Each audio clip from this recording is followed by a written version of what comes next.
All right, so I did not intend to be live this soon, and I was going to do this one kind of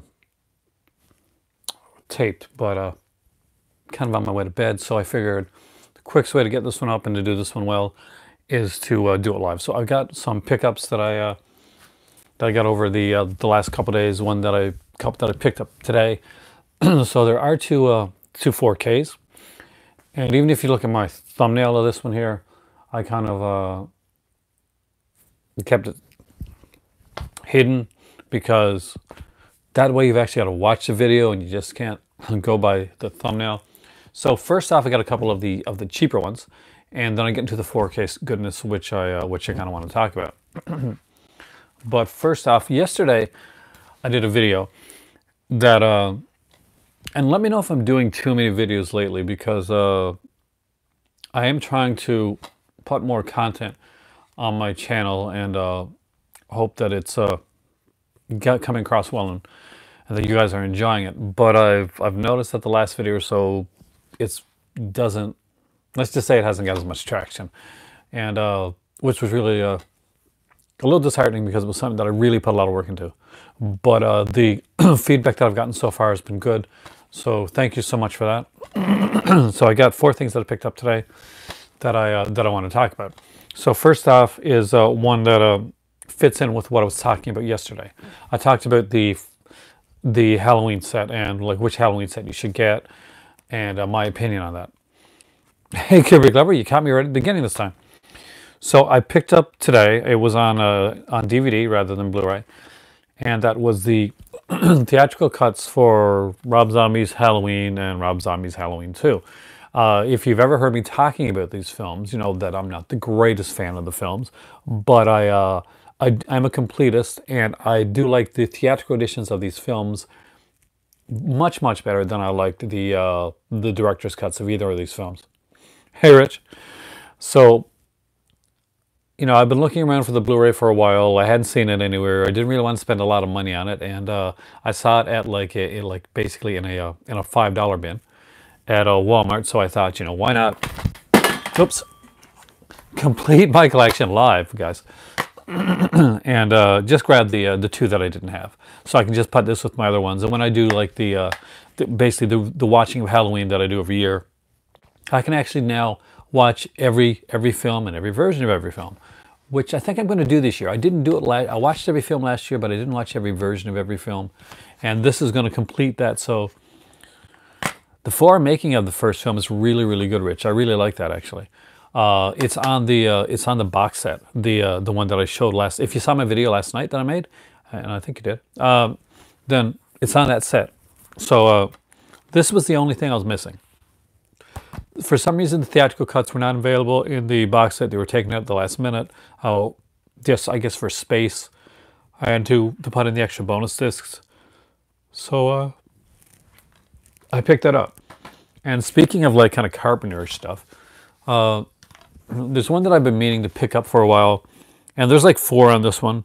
It's one of those Echo Bridge releases, so I wasn't sure about getting it at first, but then at the last minute, it had enough on it that I was kind of interested in, that I really wanted to pick it up. French dressing tonight.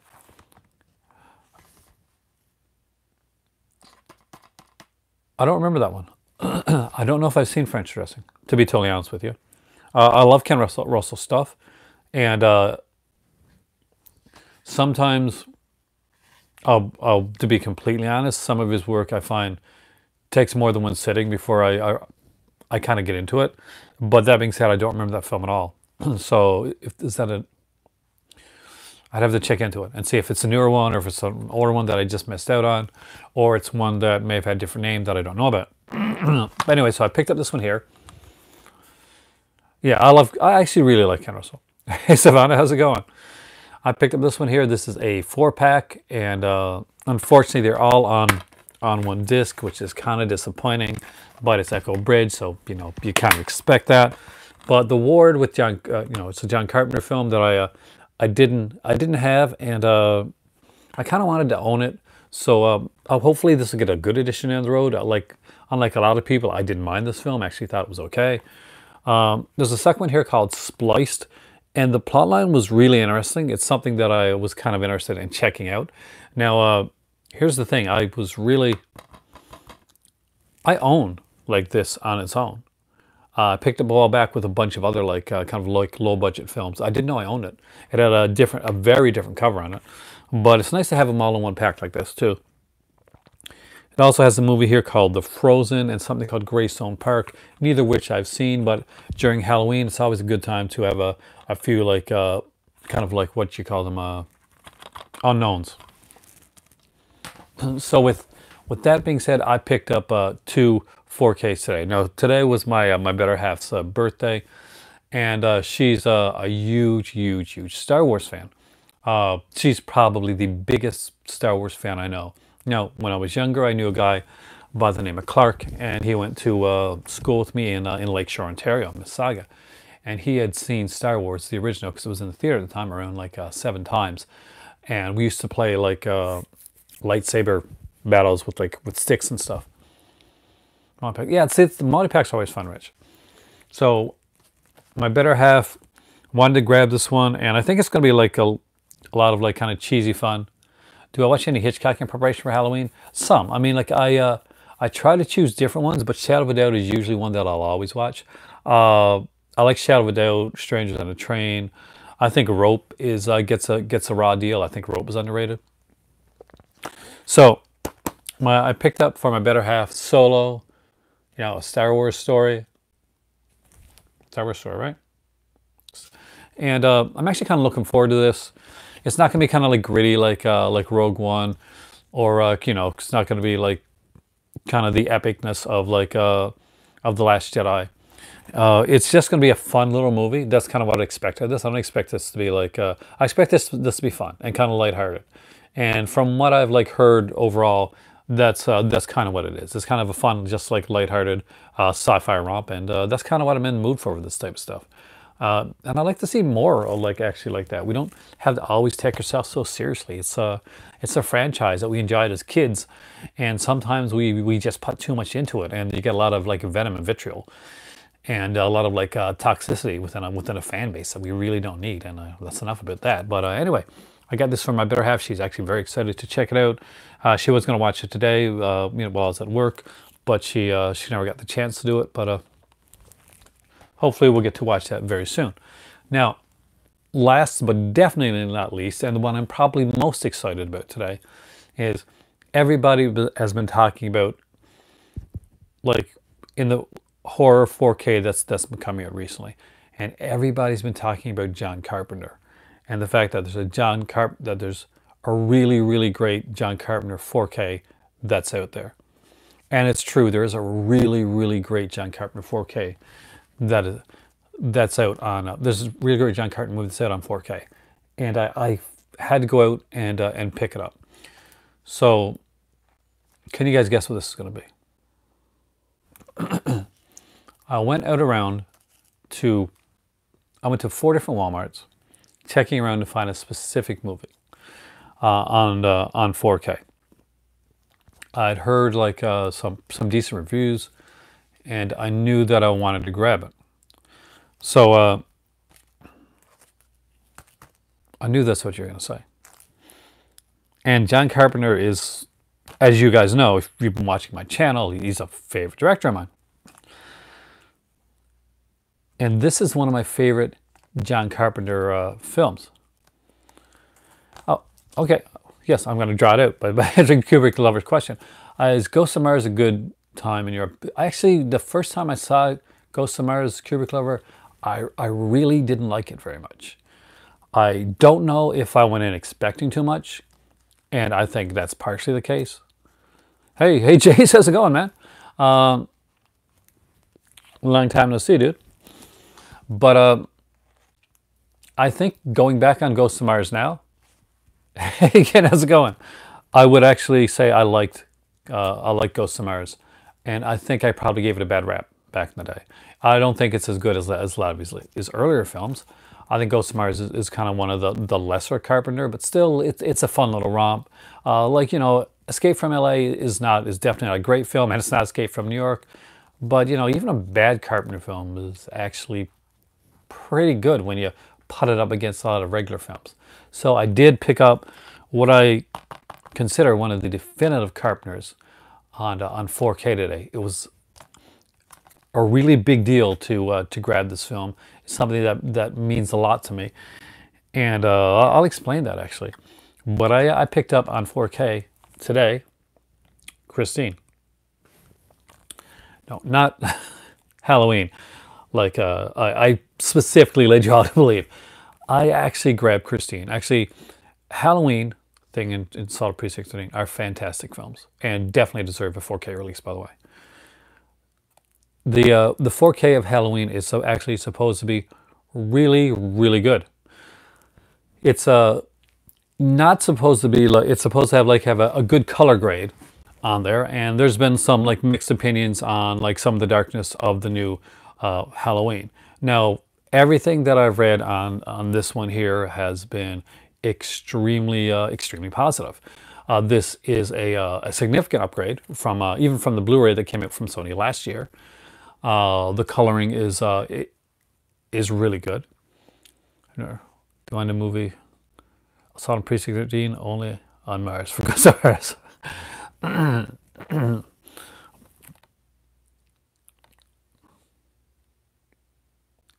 I'm a huge fan of this film. I grew up as I was. Here's the thing: I'm a huge horror movie geek and movie geek and all that type of thing, and that's really cool right now. That's something that's actually super cool to be right now. I'll have you know that growing up in the '80s, not so cool, not such a cool thing to be.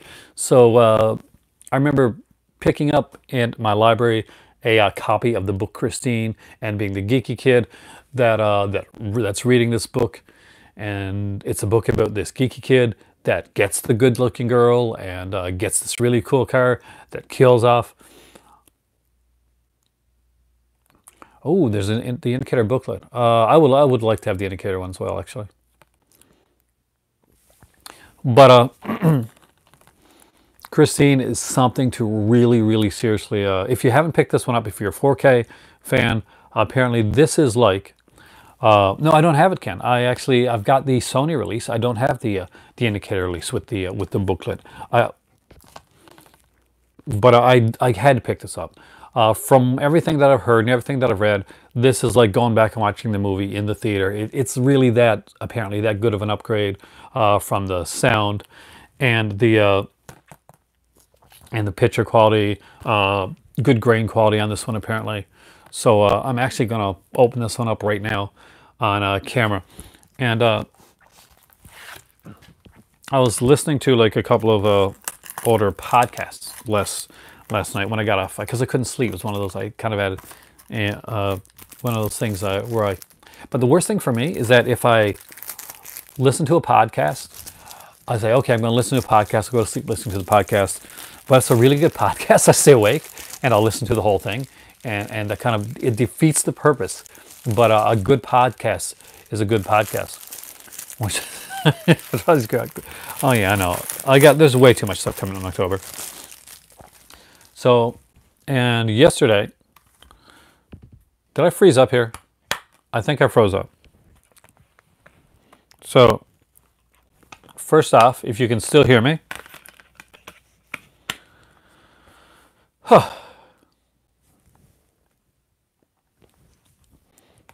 I'm not sure if you can see me. I think I'm froze up, and I don't like the picture the way that I'm froze up on there. So please stick with me, and hopefully this will kind of come back here. So, because I want to show you this, and I want to talk to you guys. Well, since we're in podcast form, and hopefully you guys will be hearing this. Oh, that's slightly mean, Savannah. The thing is that I did recommend to you guys yesterday's podcast, which Brian Saar does last night, and that is a really good podcast. A couple others that I really want to recommend, of course, is a Screamcast, which the Stephanie Crawford does as well, and a really good one, which I'm surprised I haven't recommended this, and if I have recommended it before, then I should have recommended it again. There's one called Pure Cinema, and it's with Brian and Elric. Eric Kane, who also does another good podcast, by the way, called Shockwaves. So these are like 4 of like my prime podcasts that I listen to on a regular basis. So if you've never checked out Pure Cinema, they're finished up for this season, but I definitely go back and listen to their stuff because it's really, really good. Brian, I don't think Brian's here tonight, but if you listen to it and you really like it, tell Brian I sent you, and Eric too. I told you that was a good movie, Savannah. So this is the 4K of Christine. You open it up here, and it's it's pretty simple. The Blu-ray has the blue, and the 4K has the now known for like the black thing. We'll kind of to go with the black case. I was winning. This is one that it's one of my favorites. I watched this one a lot, and I read the book more times than I can even dare imagine. This one, Christine, The Shining, and Danse Macabre. Oh, Pure Cinema. If you've never checked out the Pure Cinema podcast with Elric Kane and Brian Sauer, I really do recommend it. It's a really good podcast. They went into not just like different films and different genres, but they go into different companies as well. It's something that when I found it, I went back and I listened to like some of the previous stuff, and much like when I got the Jets to Discs, I went back and listened to like most of the Jets to Discs stuff. When I get into a podcast, I kind of really get into it.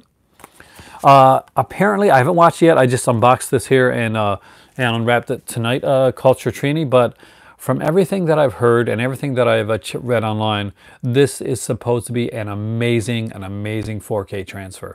They say that the grain is good, and it's almost like walking back into the theater and watching Christine in the theater itself. So that's what I've heard. I'll know more when I actually watch the film, because here's the thing. I did see Christine in the theater. So it's been a while and a few cobwebs up there, but I'll definitely check it out and find out if this one here is as good as they say. Silver Bullet. Silver Bullet is extremely underrated. I like both Silver Bullet and the kind of the book calendar that was based on Cycle of the Werewolf. It took me a while to actually search out Cycle of the Werewolf when I was younger, to actually find it to read. Silver Bullet is big for me for many reasons. Megan Follows, of course. So, you're gonna watch Christine during. Did you get the Did the 4K come over there, Jace? Where you're at? Because I know like you get some Sony stuff. Silver Bullet's on Umbrella. I don't think we've got like a kind of a Blu-ray of Silver Bullet here in North America yet. I really don't think we do. I think Umbrella's the first one to get it. Have I ever watched Langoliers? I'll let you know this, guys. I watched pretty much everything Stephen King. There may have been a couple things I missed out on in like the TV miniseries thing, but Langoliers is not one of them. Langoliers is one of those. It's not a good miniseries. We're not going to go there, but there's some things in it that make it a very watchable, rewatchable miniseries, and that has to do with a lot of the acting within it and some of the special effects. Paramount is horrible for sitting on things and not recognizing the stuff that they have that could make them money. Last night I spoke, at least for a little bit on here, about a definitive Friday the 13th box set, which we still don't have yet. And it was mentioned here that we should get like a really good 3D. Oh, the book is better than, like the story, Langoliers is better than the, better than the miniseries. Concept was good. Was it well executed? No, it probably wasn't. And I think that's what makes the Langoliers fun to watch, is that we actually have a solid concept, but the execution is so kind of out there and just nuts that you can actually say, I got to watch this. And is this really how they went with it? No, Rich, I do not consider the tin a definitive Friday the 13th release. I'll be honest with you. I think that I don't like the tin. There's a specific, I'm probably one of the biggest Friday the 13th fans that you're ever going to meet. I passed on the tin. I was really, really not a fan of the of the way that it was done. I didn't like the packaging. I didn't like the fact that it was kind of blank on the side. I didn't like the Jason that they chose for. There was a lot I didn't like about it. I thought that there was a lot more they could have done. I thought that that it needed a good 3D release, not just an anograph. That they could have put more time into it. That they had an amazing documentary that should have been in there as well. In 2020 for the 40th anniversary. You mean for the Friday 13th UHD?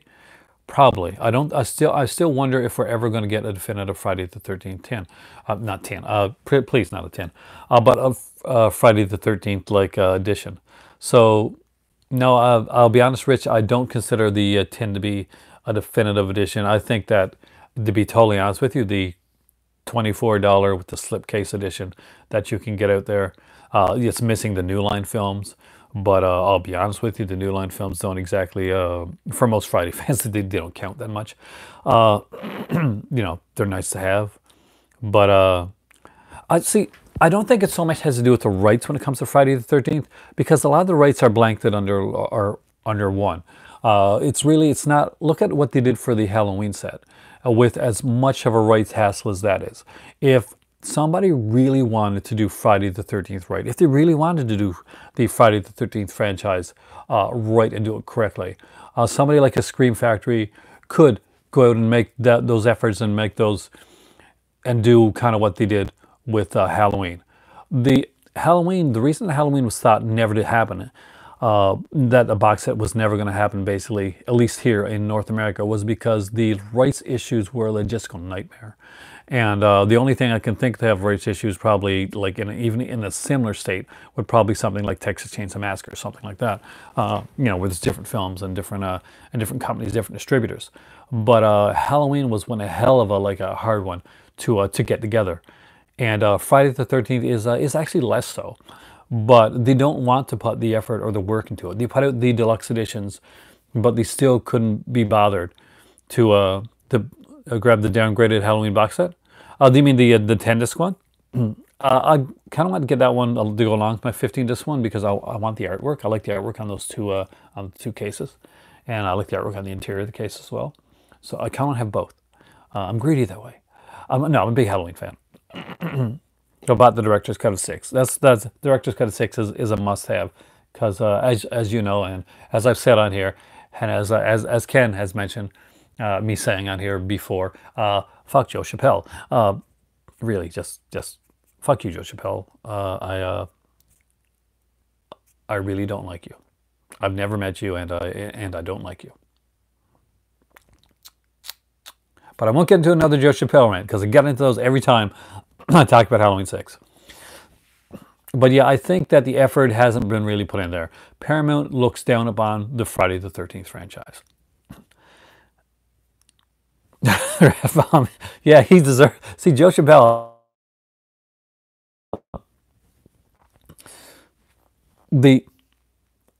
Nobody has really given. Have I seen both versions of it? You've only seen the older one.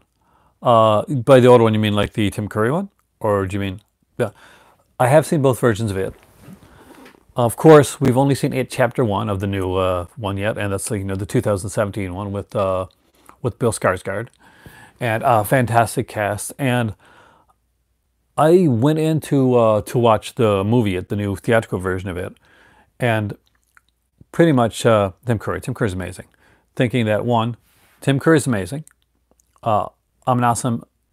He's awesome. I'm awesome. I'm a huge Tim Curry fan. And two, I didn't think they could improve upon it.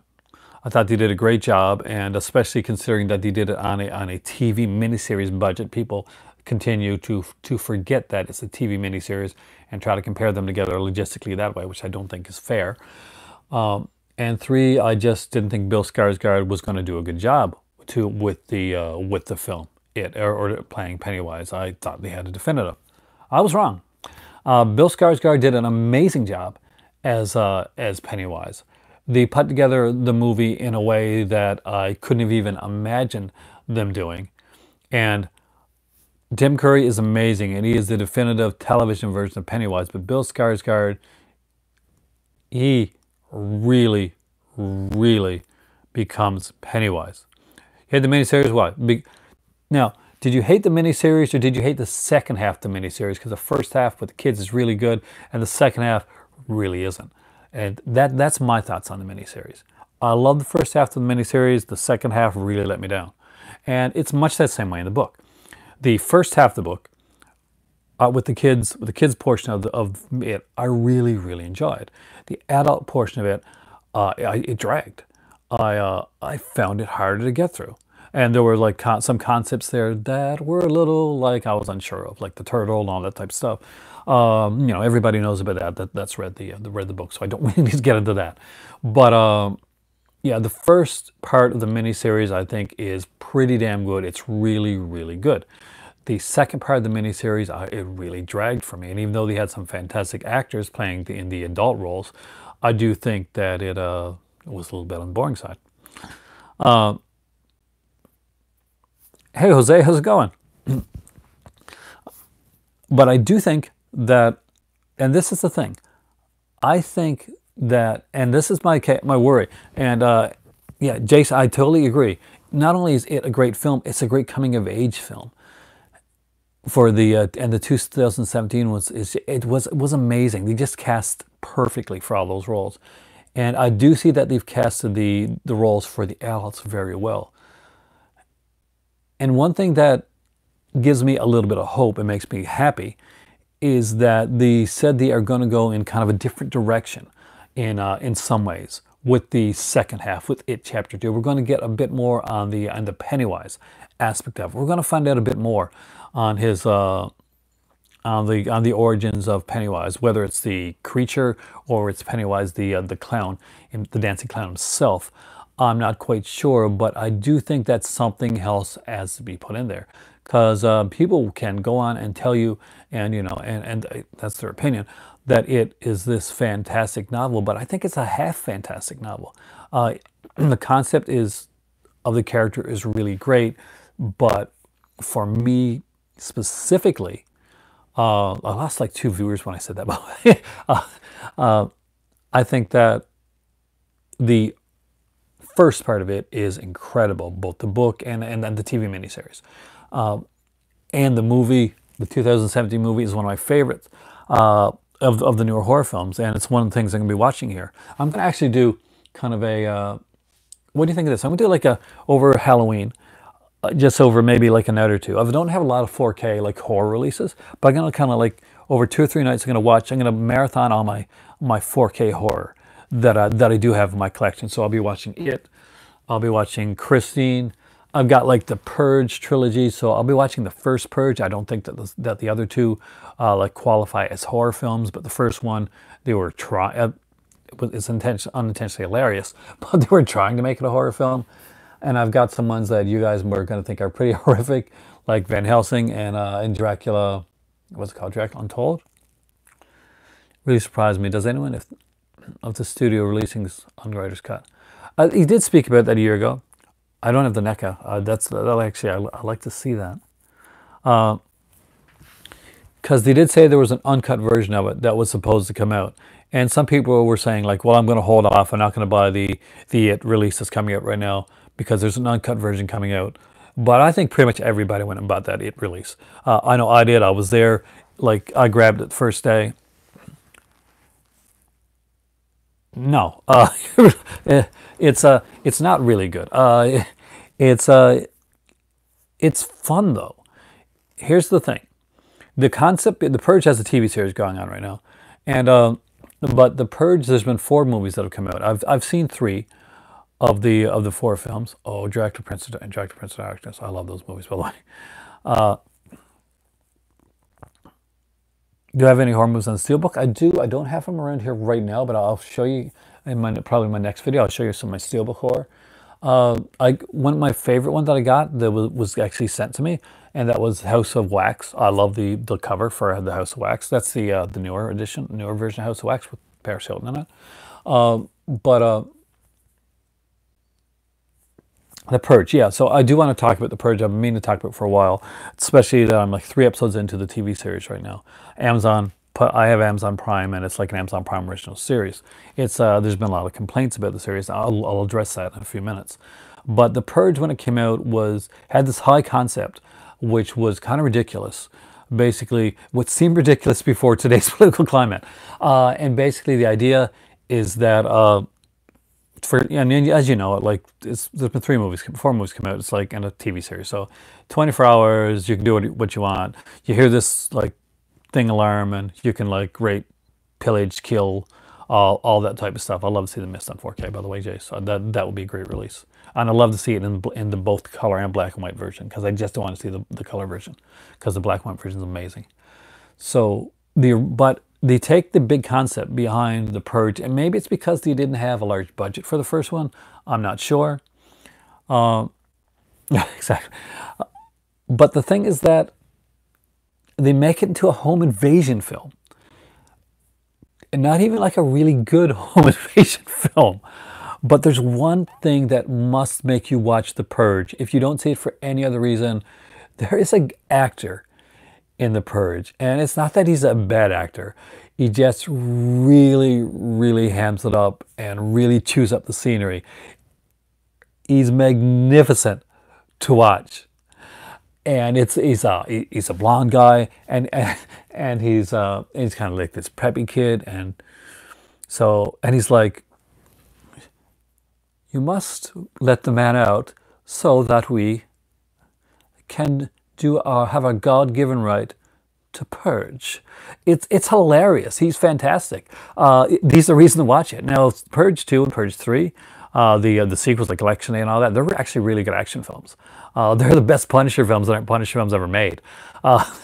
And I stand by that. They're actually really fun action films with some really kind of fun, cool, over-the-top stuff. So if you haven't seen the Purge films, definitely check them out. I haven't seen the first Purge yet. I don't know what that one's like. I've heard like mixed reviews on it, but it's something that obviously I've got like the 4K edition. We'll get into the new jockey. And now The Purge is a TV series. So how is the TV series? It's okay. It hasn't blown me away yet, but some of the complaints I've heard about The Purge is that the acting is not the best. And here's the thing. Anybody that has ever seen The Purge and looks up and with a straight face, seen the original Purge film, it says to me, you know what? The acting is not the best in the Purge TV series. Are you serious? Have you seen the freaking Purge? Have you seen the original film? Don't look at me and tell me the acting is not the best. It's a TV series version of The Purge, and it's okay. It's fun for what it is. Fiona Dorff is in it, from, of course, Brad Dourif's daughter, who was in the Chucky films. So, yes, watch the Purge series. It's a fun little distraction, and it's something you can watch until like maybe American Horror Story takes off, stuff like that, which it hopefully will. Revenge, actually, Savannah, I really liked Revenge. It's one that I did get to see. It's pretty brutal, but it's fun, and it's really weird. Yeah, nobody watched The Purge for the acting. They watch it for that high concept. No, The Purge is fun. But The Purge 2 and 3, yes, I did legitimately really enjoy those as films, and you just get into the cheesiness of the world, and once you kind of let it go and you check your brain at the door, you have a lot of fun. So definitely see it. Oh yeah, I did see Revenge, and I do recommend it. It's a good film. It's a brutal film, like in some aspects of it, and it's kind of a gory film. But I did enjoy Revenge. I actually enjoyed it a lot, and it's actually a kind of a rape revenge movie, and it's made by a female director, and they actually do like amazing cinematography. They actually do some really different things with it, and so it takes a different perspective and a different look on the whole rape revenge genre. And I think that you do tell that it is being done from the female perspective, and it's actually really, really good. So if you get to check it out, Savannah, I do recommend it. It's definitely a fun film. It's one that I myself like particularly enjoyed. So there you go, The Purge. Check it out, the TV series. It's not Wolf. Now, if you've seen The Purge, I know Savannah here like the Wolf Creek TV series. Don't think that the Purge TV series is going to be in like the quality of Wolf Creek, the show, or anything like that. It's just kind of a fun little series, a little kind of a fun little time waster. I think deserves to be watched, definitely, but not exactly the greatest. Some of the crazy Korean revenge flicks like Bedevil. Oh, you mean like the new one, Revenge?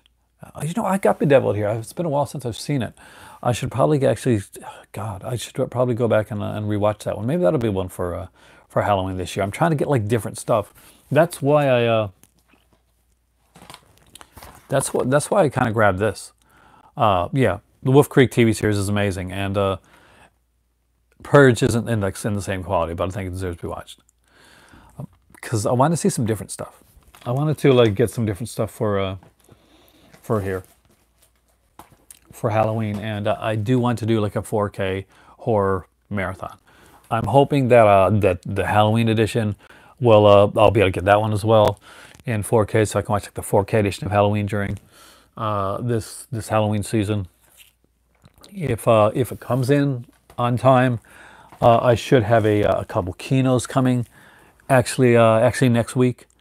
You guys all know what they are, so I don't even have to hide the fact.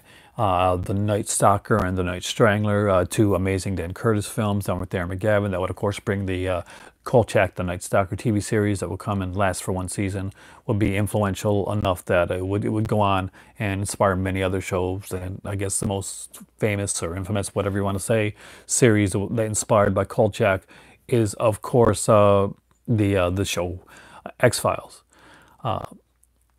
Get ready for November. So big kino. Oh, there's just November and it's like October, November are killer months for me, because there is the Criterion set, and I want it, and I've got it pre-ordered, but there's some other stuff I want, and I've got to make a decision when it comes to the Criterion set, because it is Bergman and it's like the full thing, but it's a big set. It would be like a Christmas set type thing. But no, I'm of course, and if you've ever seen the Kolchak movies, then, or the Night Stalker, Night Strangler, then you haven't seen them, I recommend them. Of course, Trilogy of Terror is coming out later on this month. It's going to come out around mid-October. Well, not this month, but October. It's coming out like mid-October. I would like to see them put out the Django. Django's good. I would like to see them put out the thing that kind of like predated the Night Stalker, and that is like the Norliss tapes. That's another one that I think I hope that can get like a good Blu-ray release. I would really like to see Kino put it out. If the Norliss tapes didn't happen, we never would have gotten Kolchak the Night Stalker. That's for sure. And I would like to see them put out the TV series. And oh, ask away. And I'd also like to see the second Trilogy of Terror with why? I don't get I might have missed the question there, but I just got the why part. I would like to see them put out the second Trilogy of Terror as well with Lizette Anthony, which I thought was actually way better. Oh, the double feature that they're doing. The Bergman box set, but I've already have some of the I don't have any of them. That's the thing. So it's like, why do they make short movies like 8 minutes?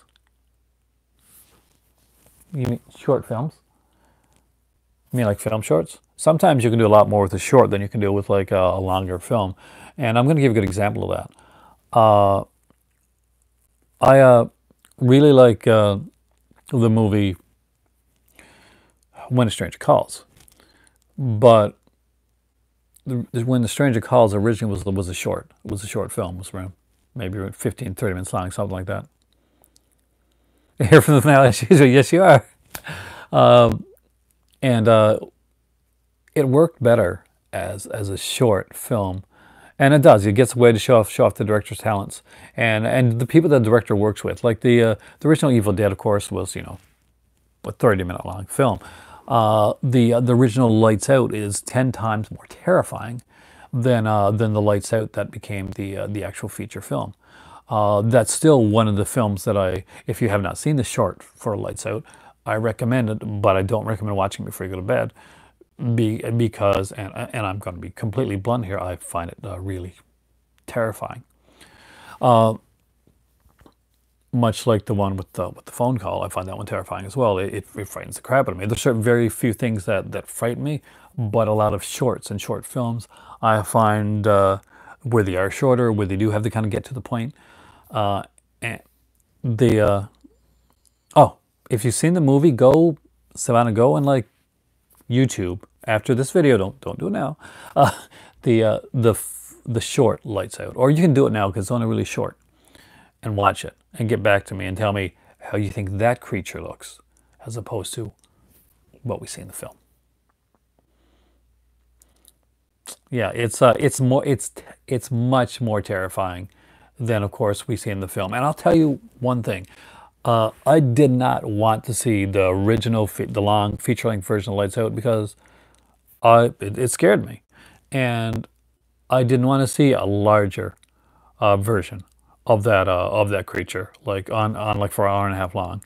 So I think he made the right decision, and that creature worked. Mama was a short actually, as a short, like in a short, in kind of the short aspect of it. And I think the creature used in the bigger one works for like a bigger film. So that's a really good question, Savannah, and it's got a lot of really good answers on here from a lot of people. But yeah, so definitely always look into like early films, the director's short films, maybe some of the earlier stuff.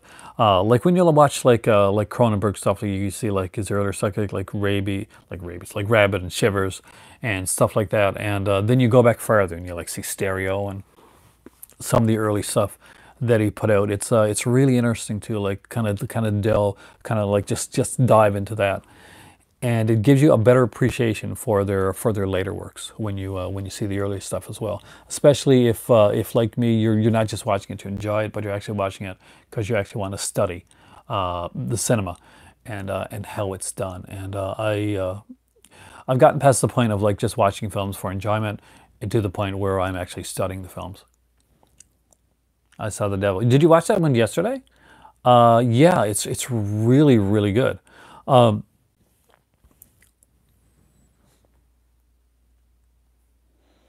yeah, the Flying Padre. Well, I think short. See, this is when I wish my kids were here because I saw it, and I can give you like a base, like what I thought of it. I thought it was a fantastic film.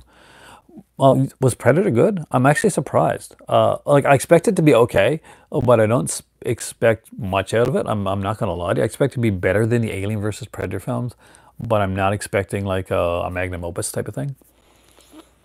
I think that the first Predator was really really good.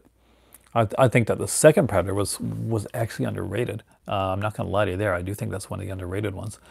Uh, they went in a different direction, and I actually liked it.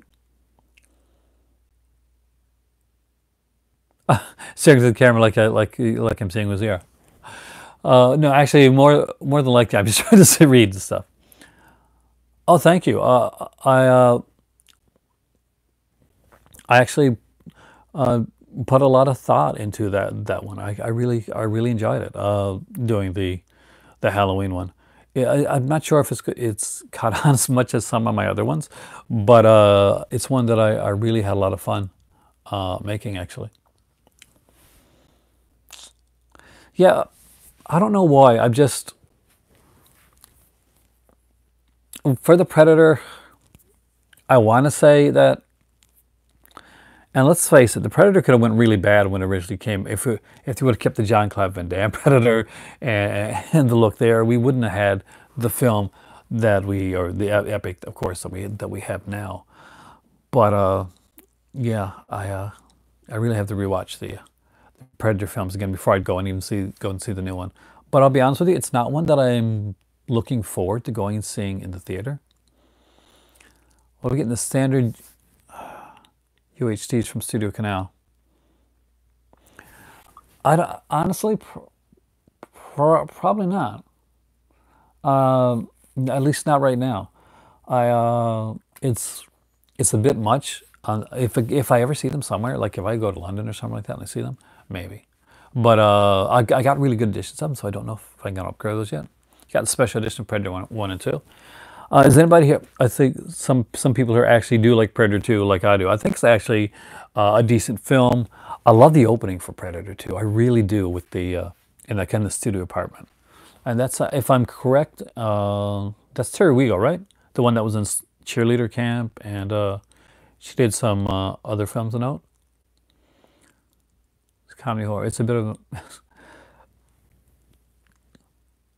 oh, Alien vs. Predator Requiem. I'm going to say something here that you're never going to hear anybody else say. I I preferred Requiem to Alien vs. Predator.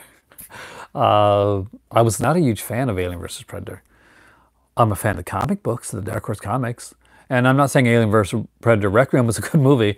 I'm just saying I just kind of liked it a little bit more.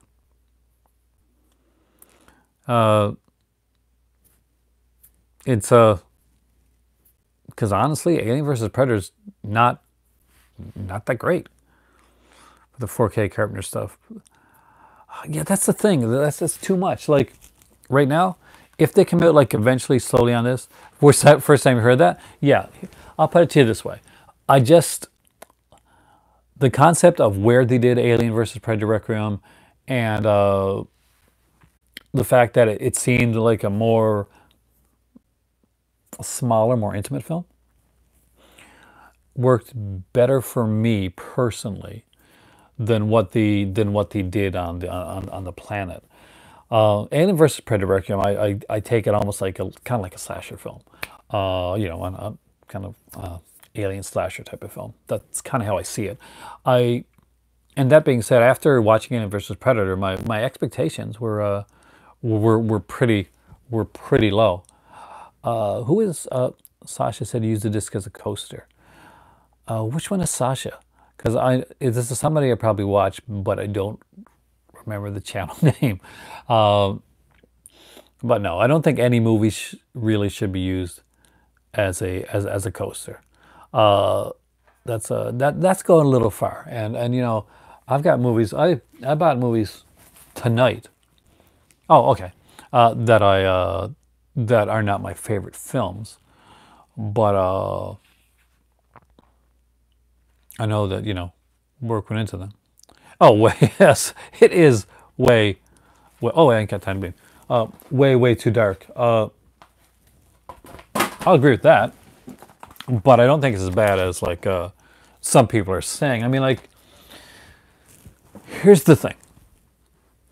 Everybody's gonna hate or like something,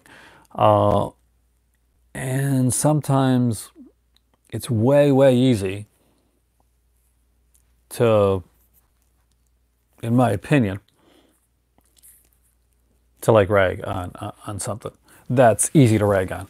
Alien vs. Predator Requiem is not a good film. The Halloween remake DVD is a frisbee. It's it's not the best film in the world, but come on, it's like, see this to me definitely beats this.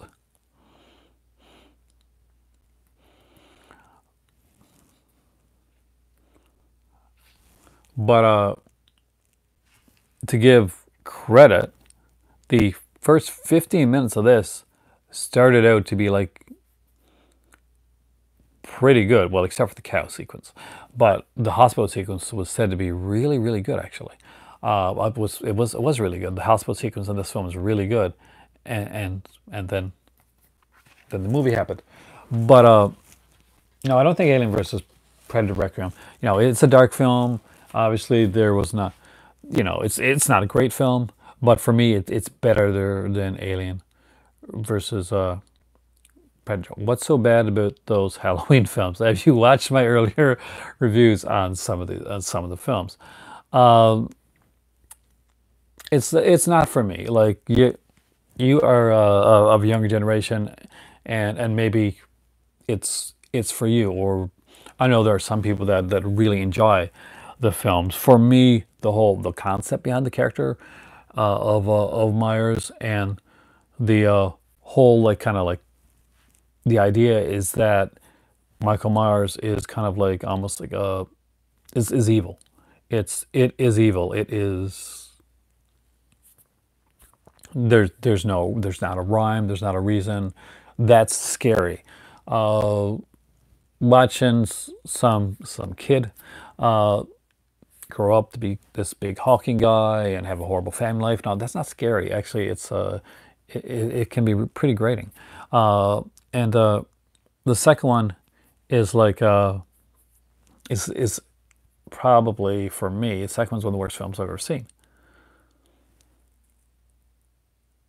I like Season of the Witch. I really do, actually. Oh, my thoughts on the Saw films. I could do a whole video on Saw films. Uh, I actually do like some of the Saw films. Um, of course, the first Saw film I really enjoyed. I did like the second one. I thought the second one was like really, really good. But I thought the third Saw film was lesser. I'm just gonna give like an overall blanket thing here. Uh, but I'll do like a video where I actually talk about them like more in depth. The fourth one wasn't very good at all.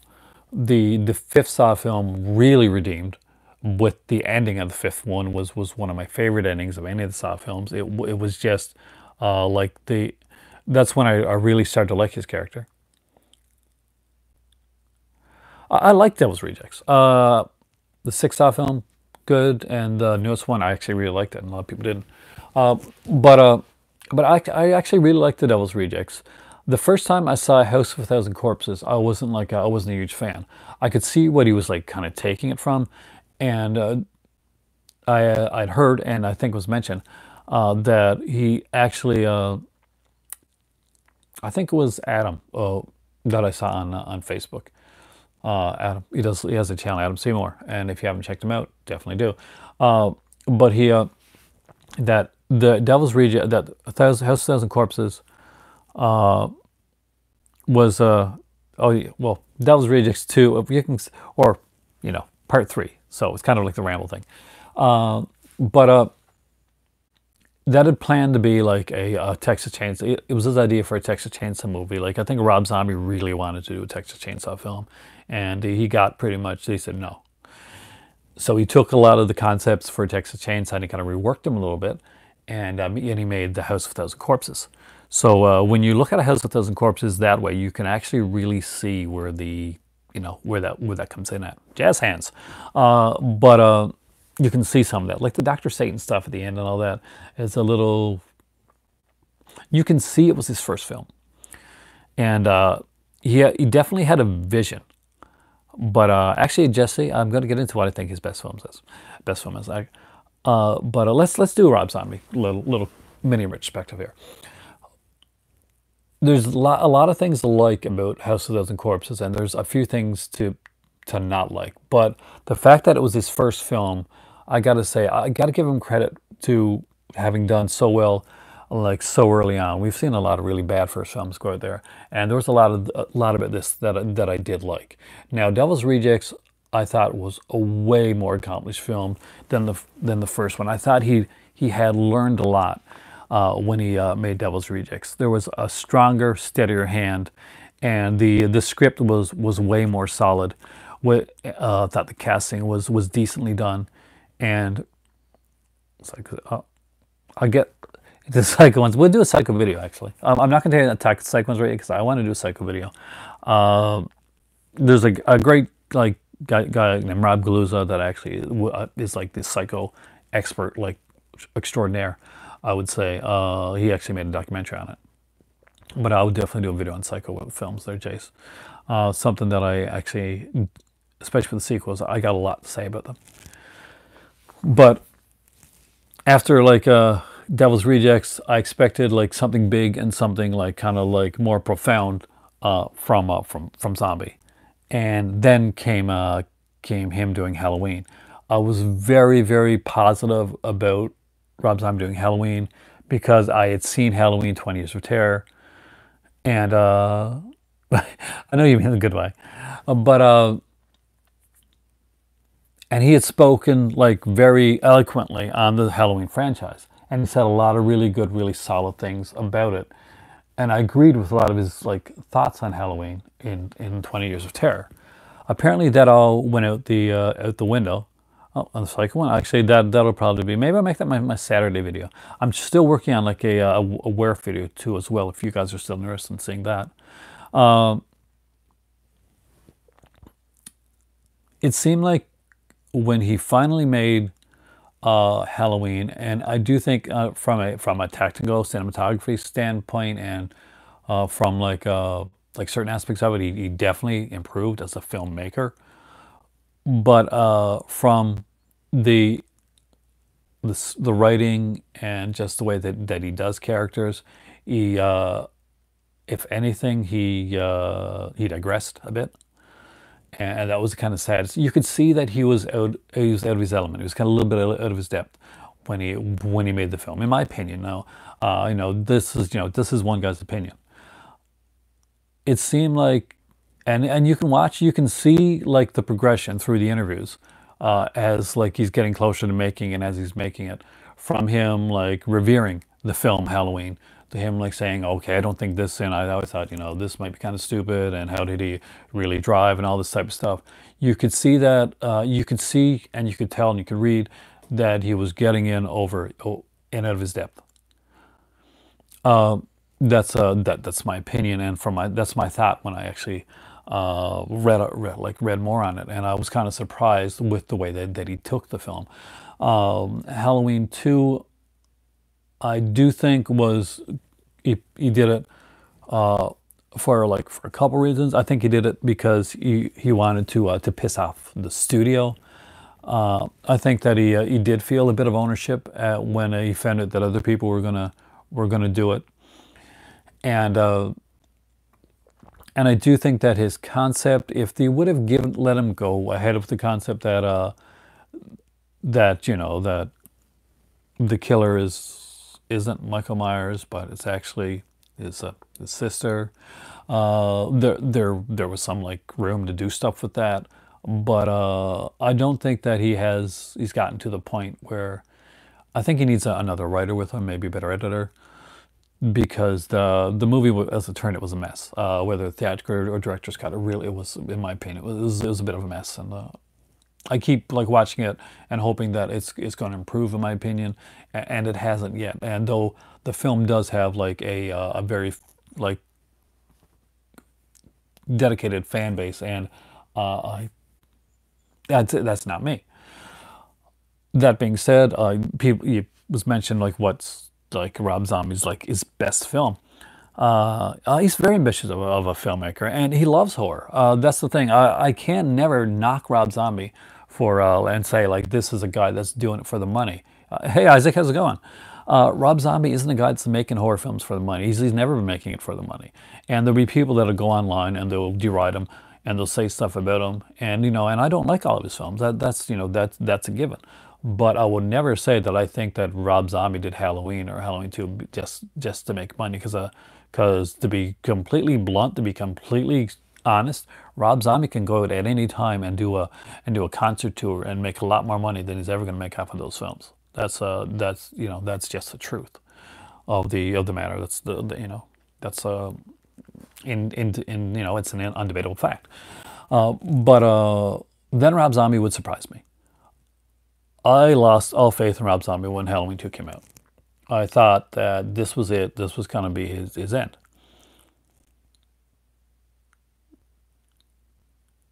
Really, in Targets? I love Targets, man. That's like a favorite of mine. I'm not gonna lie, and I think it's one that I think that Boris Karloff has to be proud of, that he got to make a movie like that so late in his career. And as I was getting to, Lords of Salem. I'm going to leave out the world of what's the haunted world of El Super Bisto, because it's been a while since I've seen it, and I really don't remember it very well. And it wasn't something that really stuck in my mind at all, in any stretch of the imagination. So I can't see that being a good thing. But Lords of Salem, that's the thing. I liked it, but you didn't like that one, but you know, you might like something that I don't like, or we may find something that we kind of agree on totally. And that's why there's so many movies out there. That's the good part of it. Uh, but Lords of Salem for me is his most accomplished film. Uh, I think that it is definitely his best work to date. I'll get to 31.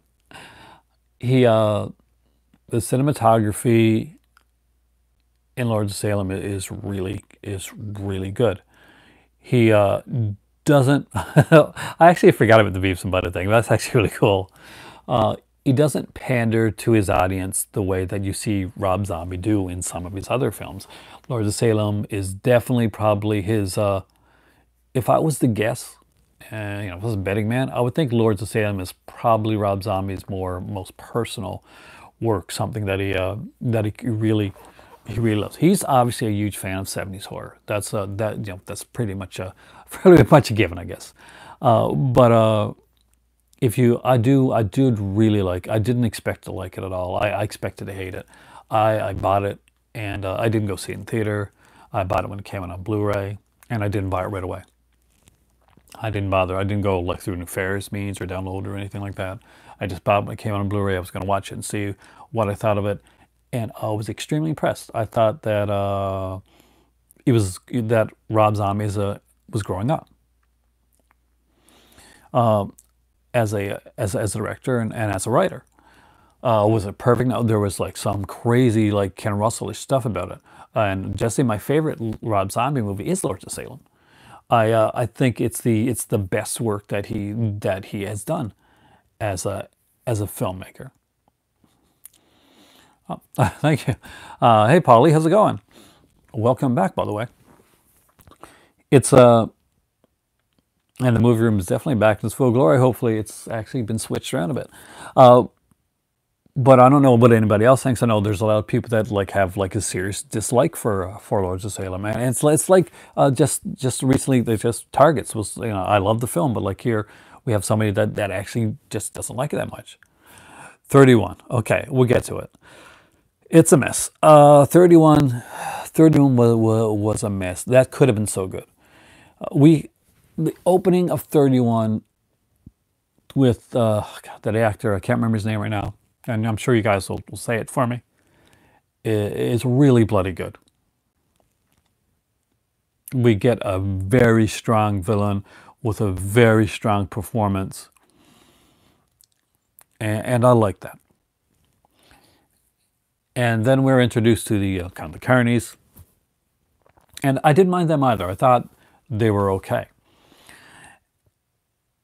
And then the plot comes into play, and we get to see, like, you know, the people in the powdered wigs, and we get to see like the villains for most of the piece, the different like clowns and stuff like that, and it was a mess.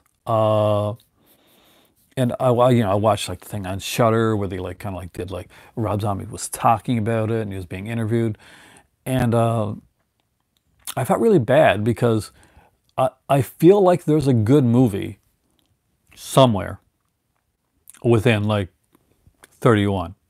Like there was a good movie originally. I think that somebody's got to like, yeah, it had me extremely excited for it. It was. I thought this was going to be the one. That's a Funhouse remake. I had no idea about that, Savannah. If there's a Funhouse remake, yeah, I would because I like the originals. But I'm not going to. Depends on who does it.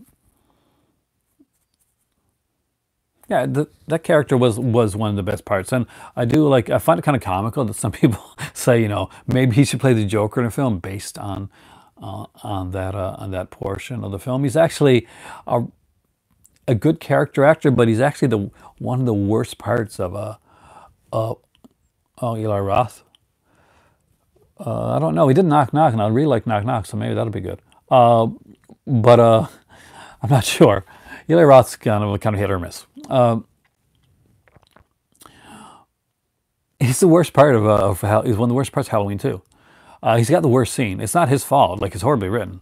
But if you're unaware, the guy in 31 that is the amazing best part of 31 is the guy that pretty much just says the F word for like 2 to 2.5 minutes on in Halloween 2 before he gets his head cut off with a glass. That's the guy. That's the guy that actually I'm pretty sure. You can correct me if I'm wrong here, but I'm pretty sure that's the same actor from 31. So obviously, we really get to see his chops at the beginning of 31, and they're right at the end. And I should have felt heartbroken when 31 ended, and you see the picture, and you see like the guys, and spoiler alert, be all alive and happy and all that type of stuff. But he didn't take the time to establish the characters enough for me to care about them. And it's not like he needed a lot to do it. You don't need like a lot of time or space. Look at a movie like which would probably be one of Rob Zombie's favorite films, like Texas Chainsaw Massacre. And we don't learn like a huge amount about any of those guys, but we do feel sorry, and we do feel sad about what happens to them, and we feel for Marilyn Burns because there's a good hand behind that camera that's definitely manipulating our emotions in the way that they're meant to be manipulated. And Rob Zombie doesn't succeed in doing that in 31. I really want to see The House with a Clock in Its Wall. So, I really like the trailers for it. It's based on a book which I don't know if I've read. Who wrote the book? I probably did, and I don't realize it. That's when you're not going to see. Don't say because it's Jack Black, because he does put out some decent stuff, and it's very fantasy oriented. And it's meant like my better half. She loves fantasy.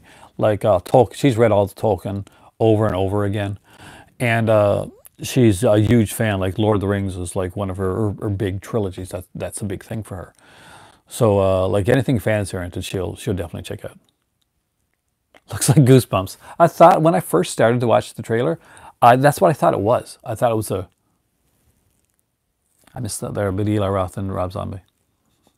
I thought it was a new Goosebumps movie too. That's what I thought it was probably, but it wasn't, and I did like what I saw of it. But it'll depend. I like like I said before, I liked the trailer to 31, and it turned out to be like a bleeding mess. So. Favorite comedy movie is Jack Black in it. What's the name of it? Is it like the Tenacious D, Pick of Destiny? Because I think that's one of Mimi's favorites as well. That's like a huge Tenacious D fan, by the way. Do it. She is. But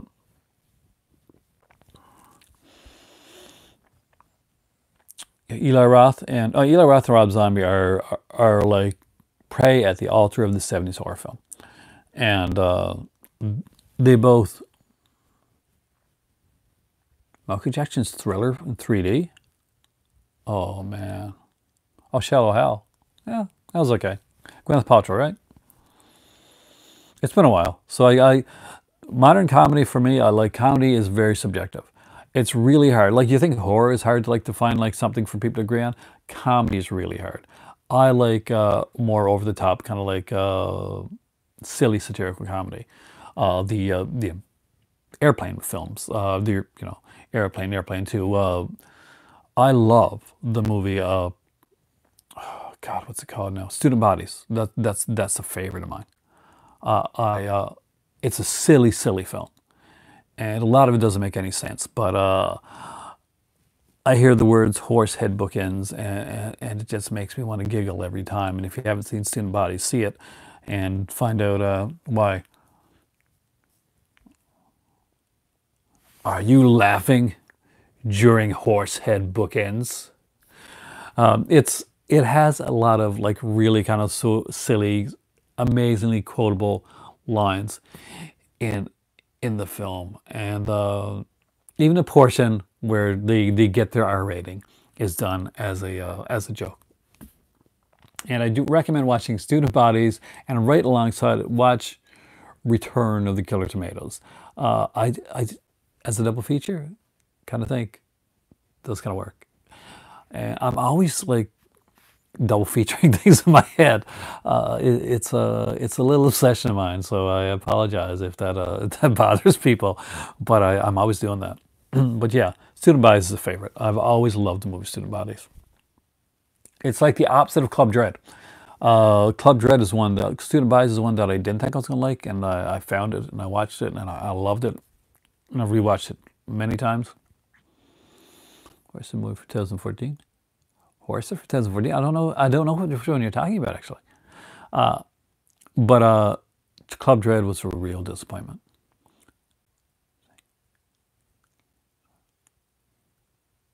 Who likes playing Outsiders? What is Outsiders?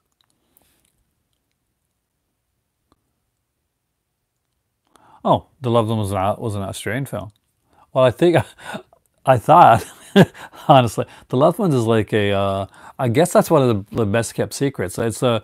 I kind of thought everybody had kind of seen it. It's a fantastic film. It's one that I kind of like. I stumbled across, and Lola's Basement. If you have never seen his channel, he's from Sweden, I think, and or Sweden or Switzerland, and that his channel is based. His name, his channel is actually from the movie Loved Ones because he really likes that. Were you aware of the singer, by the way?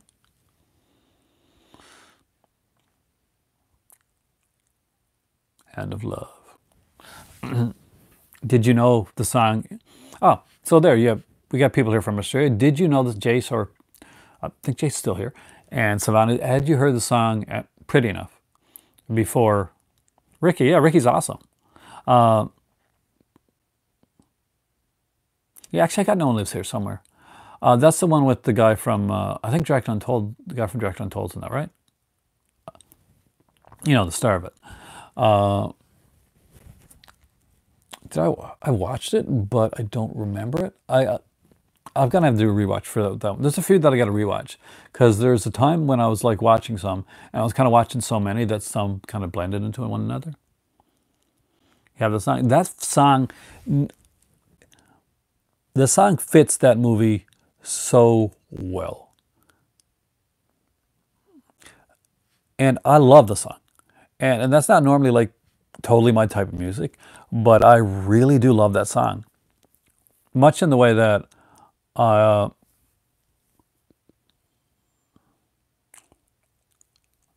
there's a few good Aussie horror flicks like Patrick. I did like Patrick, by the way, but it's really good. I'm guessing Patrick. You know the the one where he's in the coma. Uh, oh, Severance releasing next of kin. Yeah, I would definitely buy that. Uh, but they're releasing a set too, and they haven't said what it is. At least they haven't said like since the last time I looked. Uh, but there's. I wish it was. Oh my god. Oh yes. Hell yeah. Uh, I'm a. Tom Hardy is playing Venom. That's a fantastic choice for the role of Venom.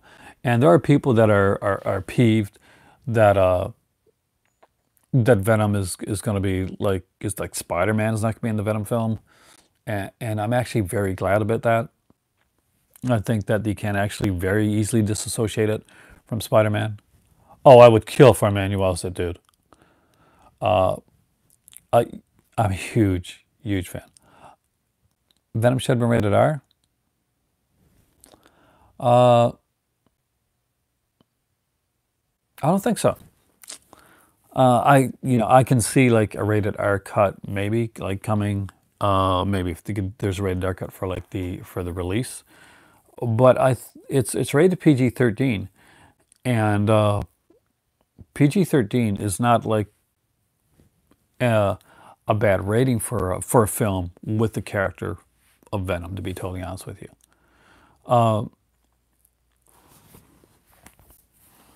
they can maximize their audience potential and the people that the film can be seen. I don't think Venom in any way gets should have an R rating in a way that that Deadpool did. Deadpool creatively used the R rating.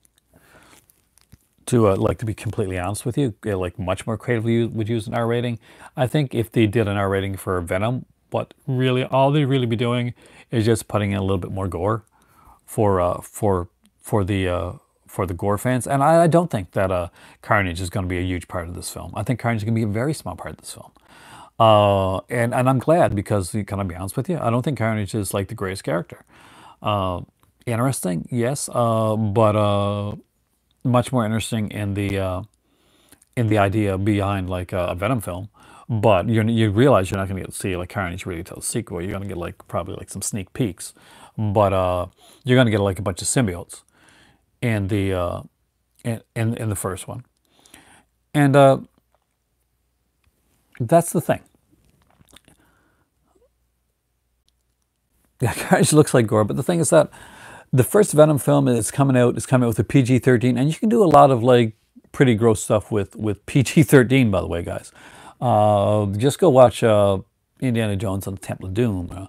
Look at the early PG-13 films. There actually was a lot of stuff that they could do in it. So no, I do really think that we're looking at a good time for that. Yeah, they got away. You think they'd get away with much more now? I think they got away with much more back then, and they really utilized the PG-13 rating. Just look at some of the earlier PG-13 films. They really did. Oh yeah, Eden Lake's fantastic. I love that film, by the way. But no, I don't think Venom deserves like needs an R rating. It doesn't need it. It's I think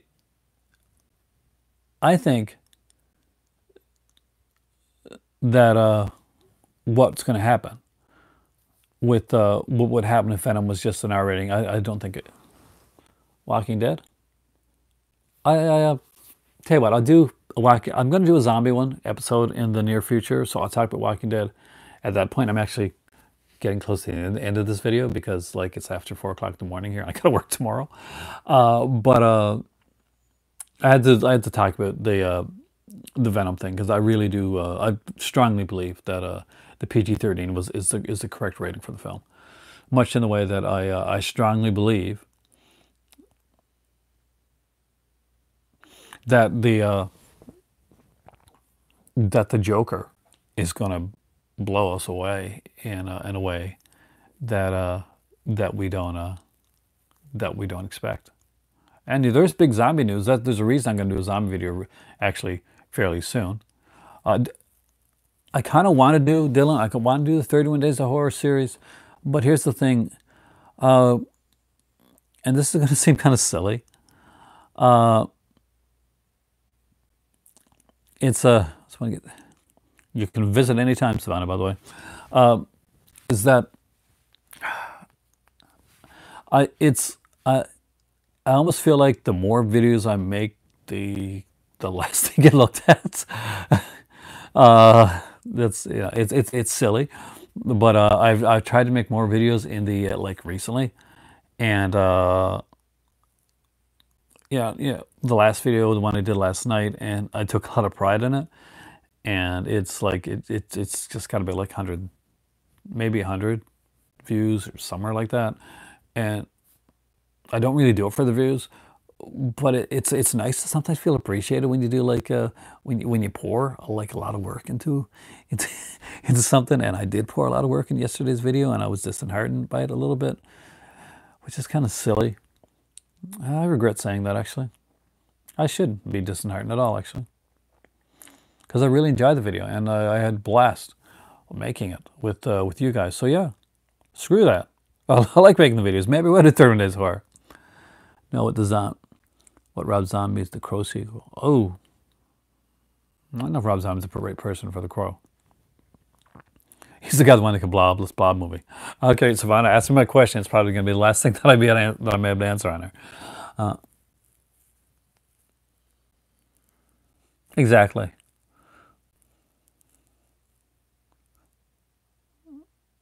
I have not really done anything in Letterboxd. I've got it, but I've never really used it. That's like the kind of, what you call it, that star one, like a lot of people use it. The piece of your collection do you really love the most? You asked me to choose like my favorite kids and stuff like that. It's really hard to do.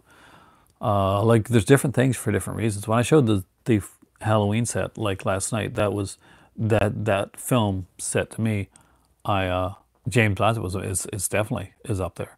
My Halloween set is definitely kind of like a big thing in my collection. And there's like small films that that's a biggie. Hey, the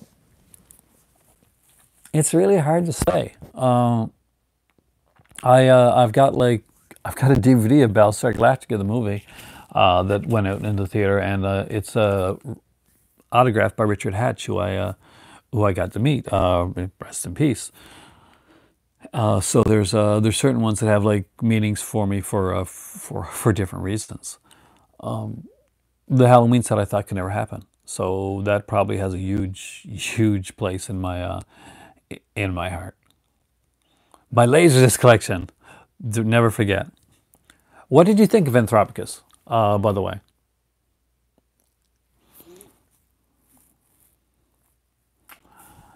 It's getting there. I keep trying. I can't say it's huge because if I do, then my better half's going to say, "Ha, you've gotten there." But I'm going to keep saying it's a work in progress. Yeah, I haven't got Anthropicus. I don't have Absurd. The last Severin one that I picked up was the Changeling. Figurine collection. Figurine. You mean action figures, don't you, Savannah? Auction figures. Yeah, I can actually do that actually fairly soon. So, you mentioned it, but have you seen Mandy? I'm actually getting ready to watch that one soon, and it's really fun. I've seen part of it. I haven't got to watch all of it yet. It's well, let me, from what I've seen, it's have you seen Beyond the Black Rainbow, like the one that the director did before? Kind of like that. Kind of see that. It's but Mandy is like one of those things like where Nicolas Cage is utilized to the greatest extent that Nicolas Cage has been utilized in years. And if you've been watching my recent videos, you're gonna know that I came out of the closet and said like I'm a huge Nicolas Cage fan. So there's a thing. And I proclaim myself the Nicolas Cage of YouTube, much the way that Nicolas Cage said. You won't unsubscribe from me. Much of Nicolas Cage said, I want to be the California Kinski. I'm not sure I double dip in some of my movies. This is like my third edition of Christine, I think. It's my second one, like Blu-ray. Halloween is probably one of the most like dipped up movies that I've double dipped on the most. And of course, I've seen it. I just want to know what that edition's like. I just Vinegar Syndrome clean the print. Vinegar Syndrome do a really good job. Get into games. But with that being said, and holy crap, it's 4:21 in the morning, guys. I'm gonna have to come on earlier so that maybe we can make some really epic length video type thing, some super epic one. We'll do like a marathon one of these days. But there we go. I froze up for a minute. I came back. The best Nicolas Cage movie? See Mandy, Savannah. That may be your new best Nicolas Cage movie. And when do I go to work? Way too soon.